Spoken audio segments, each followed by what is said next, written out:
Me gusta estar acá de vuelta. Último lunes de febrero, ya te aviso. Último lunes de febrero, sí, ya estamos. Qué bueno, se arrancó marzo ya. Un ratito. Ya está marzo. Abrir y cerrar de ojos, ya estamos en marzo. Sí. Mes 4 de nuestro. No, perdón. Mes 3 de nuestro calendario.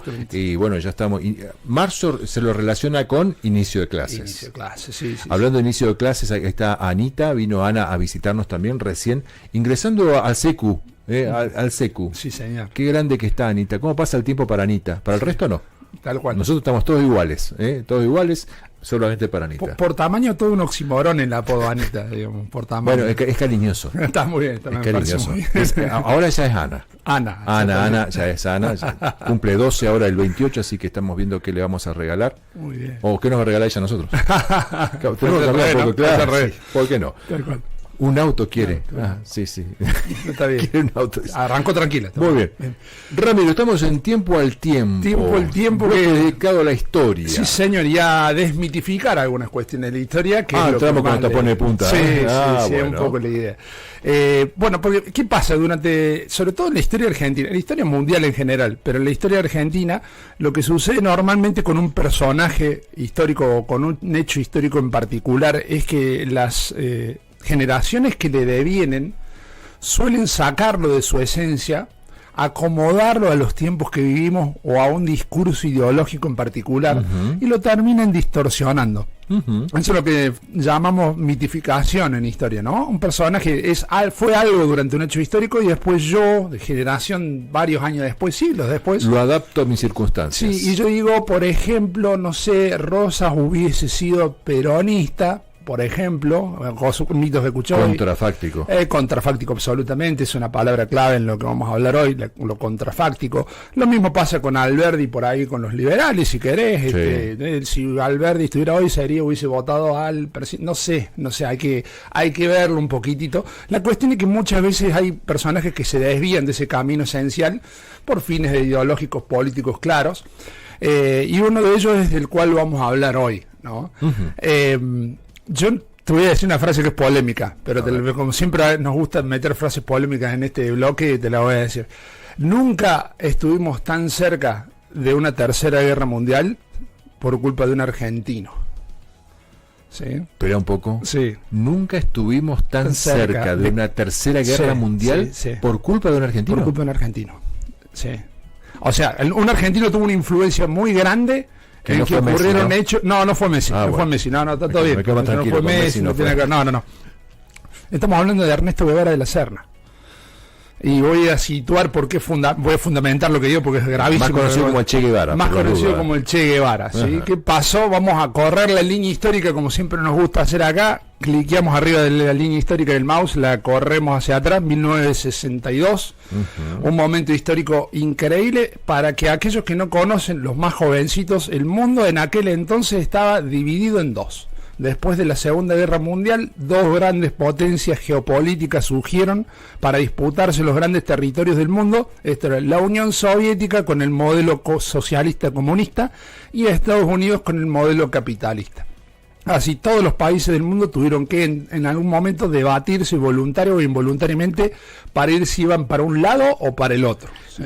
En aquella época se decía los países alineados y los no alineados. Los no alineados, exactamente, ¿no? Y te diré que era casi la mitad del mundo. Si vos mirabas el mapa geopolítico y lo dividías geopolítico y lo dividías en azul y rojo, había muy pocos países neutros. Sí. El resto tomaban partido, a veces para un lado, a veces para el otro, pero iban tomando partido por uno y otro bando. En ese momento, en 1962, era uno de los momentos más álgidos de esta conocida como Guerra Fría.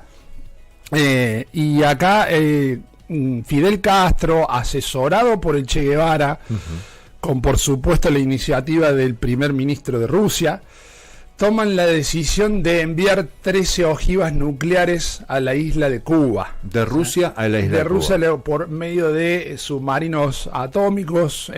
¿Cuál era el problema? Que estratégicamente la guerra estaba un poquitito inclinada ya por entonces para el lado de Estados Unidos por una cuestión armamentística.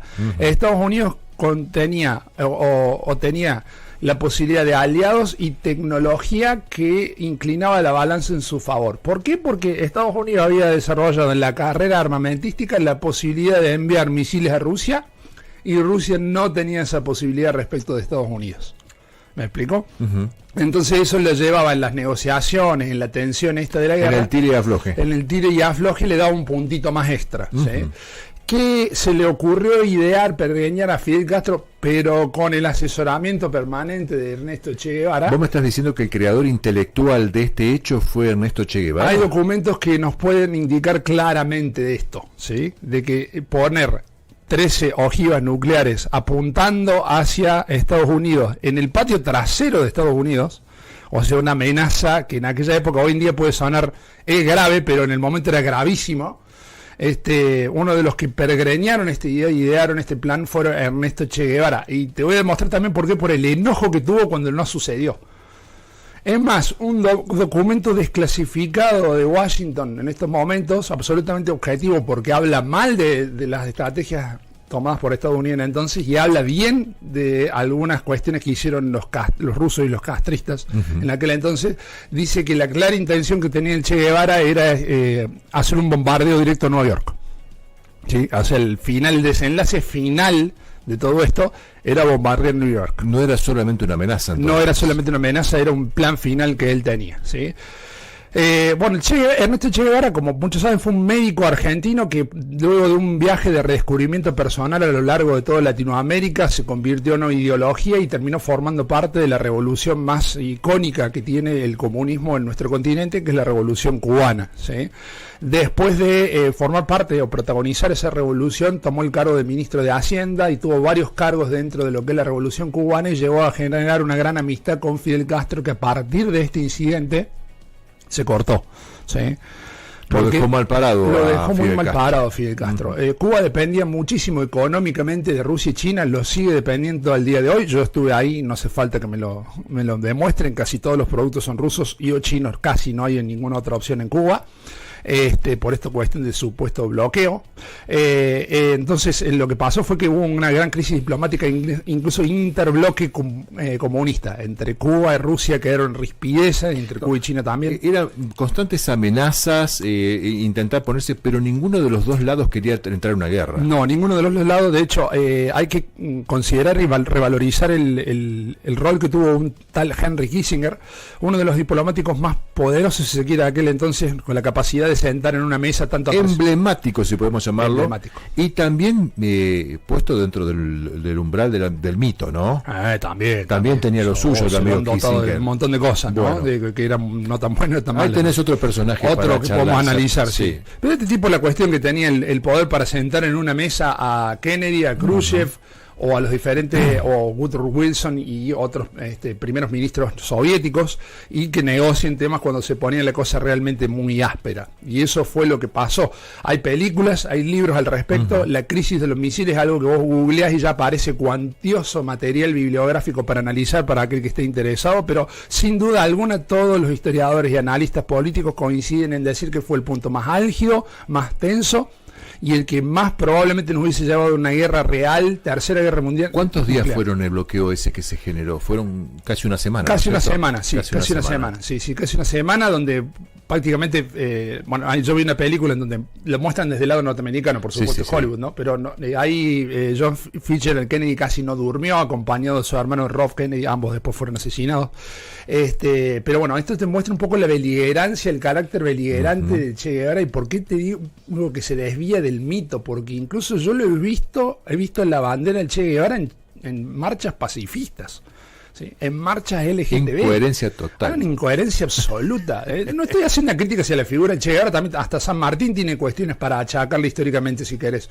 Pero lo que yo digo es cómo se desvía, lo que quiero marcar en este bloque de hoy, cómo se desvía de... Quizás el ícono del Che Guevara sea justamente el romper los sistemas, ¿no? Ir en contra del sistema. Sí. A veces el problema es... que no medimos los métodos de cómo vamos en contra del sistema. Sí, y aparte en contra del sistema que a costo de que la destrucción total de todo. O sea, fue tal el grado de aspereza que se generó en ese momento que una vez desactivada la crisis de los misiles, el mismo Fidel Castro y Khrushchev coinciden en que era muy peligroso tener esos misiles ahí y los devuelven a Rusia. Khrushchev le reclama oficialmente a Fidel Castro que le devuelva a los misiles de Rusia. ¿Qué hace el Che Guevara? Esto es muy, muy gracioso. Hace una marcha en La Habana en contra de de la decisión que tomó Fidel Castro y que tomó Nikita Khrushchev. Nadie le puede negar valentía. Hay que tener pantalones. Hay que tener espalda, ¿no? Sí, o por supuesto que es a esa altura de la revolución. Estamos hablando de un Fidel Castro líder. Indiscutido, rígido, duro, pero casi como pelear el liderazgo, ¿no? Exactamente. De todas maneras, el Che Guevara era también un tipo que era ya popular en toda Cuba. El mito se había esparcido por toda la isla y todo el mundo sabía quién era este argentino que había colaborado tan heroicamente con la revolución. A pesar de que como ministro de Hacienda le fue muy mal, ministro de Economía, casi funde todas las azucareras de Cuba. Como economista era un buen médico. Exactamente, se notaba que era médico como economista. Con respeto a los queridos doctores que nos están escuchando. Pero bueno, la cuestión es que se rompió la relación ahí. Básicamente lo que hizo fue que Fidel Castro le hizo una marcha en La Habana con el lema Nikita Khrushchev era el presidente de Rusia, ¿no? Nikita mariquita, lo que se da no se quita. Ese era así. No lo estoy inventando yo, lo pueden googlear. Argentino del tablón, sí, exactamente. Nikita mariquita, lo que se da no se quita. Y una foto con el Che llevando esa bandera con esa leyenda y un montón de gente apoyándolo en las calles de La Habana, porque se había enojado de que le habían sacado los misiles que tanto le gustaba a él tener ahí para amenazar a los norteamericanos y planificar un eventual bombardeo a Nueva York. Qué poco conocemos de la historia, ¿no? Qué poco conocemos de la historia. Y ahora entiendo mucho el porqué la ida del Che Guevara a Bolivia y cómo Fidel Castro apoyó a la CIA para que terminaron matándolo. Era un peligro para los dos lados. Mirá, se produce un quiebre en la relación ahí tan fuerte que Fidel Castro utiliza el mismo discurso guevarista, el mismo argumento que él le daba, para sacárselo de encima. ¿Qué creía Che Guevara? Él creía en el foquismo. ¿Qué es el foquismo? Es encender pequeños fuegos en todos lados para generar un gran incendio.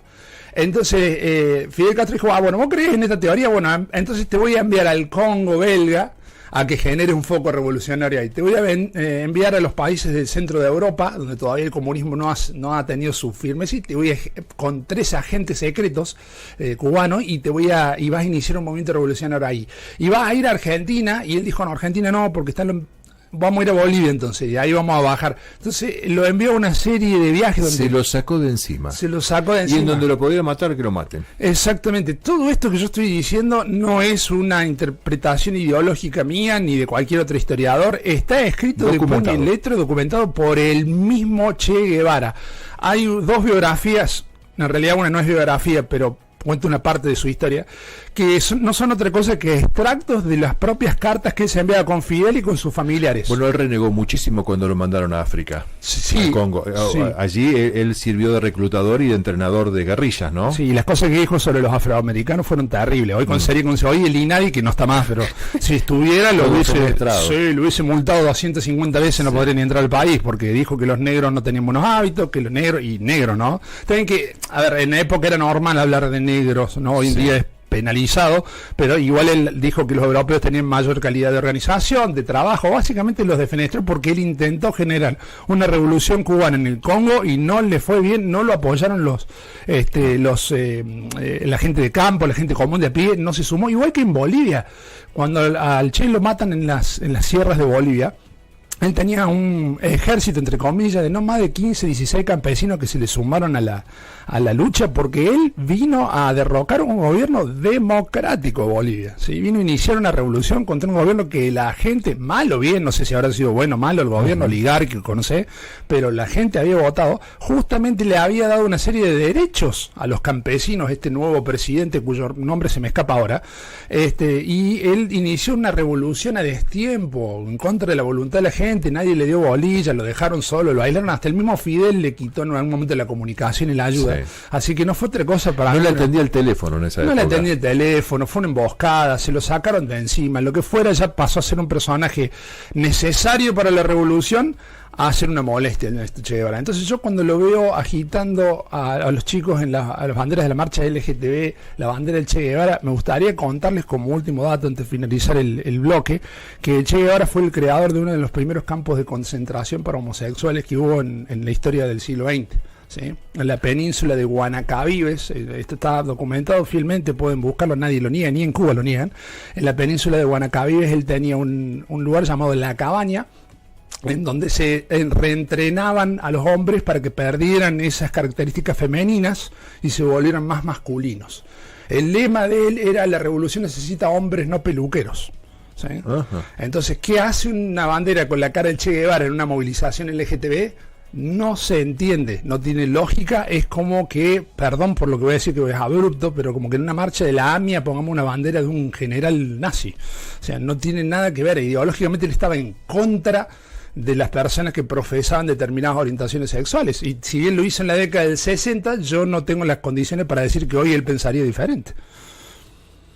Qué temazo. La verdad que me desburraste muchísimo acerca de uno, más allá de lo que ha leído y lo que ha escuchado de distintas facciones ideológicas, inclusive porque, digamos, las facciones ideológicas han también empoderado o de alguna manera detractado los actos y dichos o legados que ha dejado el Che Guevara. Pero esto objetivamente, históricamente, es lo que ha sido innegable, y bueno, cada uno entrará después no en suposiciones, sino en cuestiones de aceptar o no ciertas cuestiones que hacen a la vida de este argentino que casi ocasionó la Tercera Guerra Mundial. Casi lo ocasionó, sí. La coherencia ideológica no se la podemos negar. No. Porque él decía hay que matar y mataba, ¿no?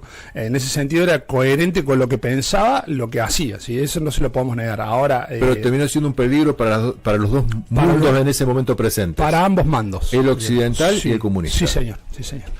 Ramiro, un gustazo haberte tenido aquí, y la verdad que bueno, te esperamos el lunes con más expectativas todavía. Bueno, así que pusiste la vara alta. Dale, ahora depende de vos ya depende de vos. Perfecto. ¿Con qué seguimos, Fabricio, con un tema musical y la pausa? Un corte de pelo, mira, un corte de pelo, y volvemos ya con más Ventana al Día.